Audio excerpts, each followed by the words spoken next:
नमस्कार, मी विशाल पाटील. न्यूज 18 लोकमतमध्ये आपलं स्वागत आहे. आज आपण पाहणार आहोत सातारा जिल्ह्यातील नगरपालिका आणि नगर परिषदांच्या ज्या निवडणुका लागल्या आहेत त्यामध्ये चर्चेत असलेली नगर परिषद म्हणजे 2009 साली अस्तित्वात आलेली मलकापूर नगर परिषद. खरं तर ही नगर परिषद 24/7 या पाणी पुरवठा करण्यासाठी, शुद्ध पाणी पुरवठा मिळवण्यासाठी आशिया खंडातील पहिली ही योजना राबवणारी आहे. या नगर परिषदेमध्ये 2009 पासून इथल्या राजकीय घडामोडी पाहिल्या तर एक हाती झेंडा हा काँग्रेसचा राहिलेला आहे. 2014ला भारतीय जनता पक्षाची सत्ता राज्यात आल्यानंतर अनेक नगर परिषदा काँग्रेसच्या हातून निष्ठत होत्या. अशा वेळेला 2019 असेल किंवा 2015चे इलेक्शन असेल, 2009चं असेल, या सर्व वेळी या ठिकाणी राष्ट्रीय काँग्रेस पक्षानं एक हाती झेंडा हाताच्या चिन्हावर राखण्यात यश मिळवलेलं होतं. माजी मुख्यमंत्री पृथ्वीराज चव्हाण हे ज्यावेळी मुख्यमंत्री झाले त्यानंतर या नगर परिषदेमध्ये अनेक विकास कामं झाल्याचं खुद्द या ठिकाणी स्थानिक नेते असलेले माजी उपनगराध्यक्ष मनोहर शिंदे यांनी कबूल केलेलं आहे. मात्र हेच मनोहर शिंदे गेल्या काही दिवसापूर्वी पृथ्वीराज चव्हाणांची साथ सोडून भारतीय जनता पक्षात जिल्हाध्यक्ष आमदार डॉक्टर अतुल भोसले यांच्यासोबत निघालेले पाहायला मिळालेले आहेत.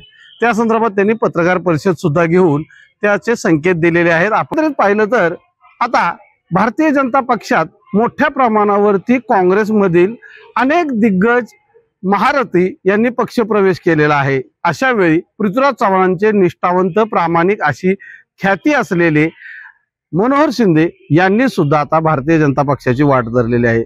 अशा वेळी काँग्रेसचा झेंडा या ठिकाणी आता पुढे कोण नेणार हा प्रश्न या ठिकाणी उपस्थित झालेला आहे.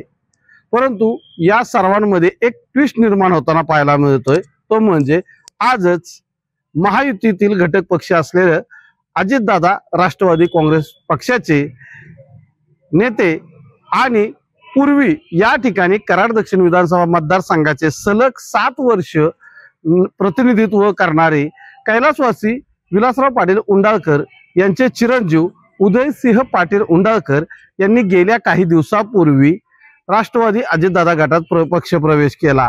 आणि या नगर परिषदेच्या निमित्तानं एक ट्विस्ट निर्माण होतोय. तो म्हणजे असा की या नगर परिषदेमध्ये भारतीय जनता पक्षाकडून निवडणूक एकतर्फी केली जाईल अशी चर्चा होती, बिनविरोध केली जाईल अशी चर्चा होती. मात्र यामध्ये ट्विस्ट असा निर्माण झाला आहे की अजितदादा गटाने काही वेळापूर्वी या ठिकाणी निवडणूक लढणार असल्याचं जाहीर केलेलं आहे. त्यामुळे महायुतीत भारतीय जनता पक्षाला आता अजितदादा गट राष्ट्रवादी यांचं आव्हान असणार आहे. त्यामुळे जी इथे लढत होणार आहे ती महायुतीत होईल असं म्हटलं जातंय.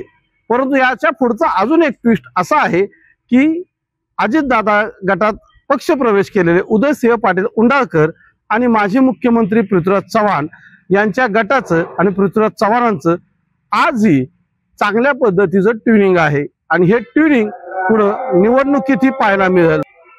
त्यामुळे आता मलकापूर नगर परिषदेमध्ये भाजप विरुद्ध राष्ट्रवादी अजितदादा गट असं एकंदरीत निवडणुकीत पाहायला मिळणार आहे. मात्र प्रश्न अनुत्तरित राहतो. तो म्हणजे एवढ्या वर्ष या मलकापूर नगर परिषदेमध्ये ग्रामपंचायत असल्यापासून ते नगर परिषद अस्तित्वात आल्यानंतर सलग 15 वर्ष ज्यांची सत्ता होतं ते काँग्रेस या पक्षाचं नक्की काय होणार, काँग्रेसचा प्रश्न हा अनुत्तरित राहतोय. मात्र ज्या पद्धतीनं अजितदादा गटाने समविचारी पक्षांना आव्हान केलेलं आहे की आपण एकत्रित येऊन निवडणूक लढणार आहोत, त्यासाठी साथ द्या, याचाच अर्थ यामध्ये महाविकास आघाडी घटक पक्षातील काँग्रेस असेल, शिवसेना उबाटा गट असेल किंवा शिवसेना शिंदे गटातील असतील, मनसे असतील, त्यासोबत त्यांनी राष्ट्रवादी शरदचंद्र पवार गट या सर्वांना एक प्रकारे निवडणुकीसाठी आपल्यासोबत चालण्याचा नारा दिलेला आहे. त्यामुळे एकंदरीत जी मलकापूर नगर परिषदेची निवडणूक बिनविरोध होईल किंवा भारतीय जनता पक्ष एकतर्फी आपल्याकडे ठेवेल अशी आशा होती, ती काहीची मावळताना दिसत आहे. न्यूज 18 लोकमतसाठी विशाल पाटील, कराड, सातारा.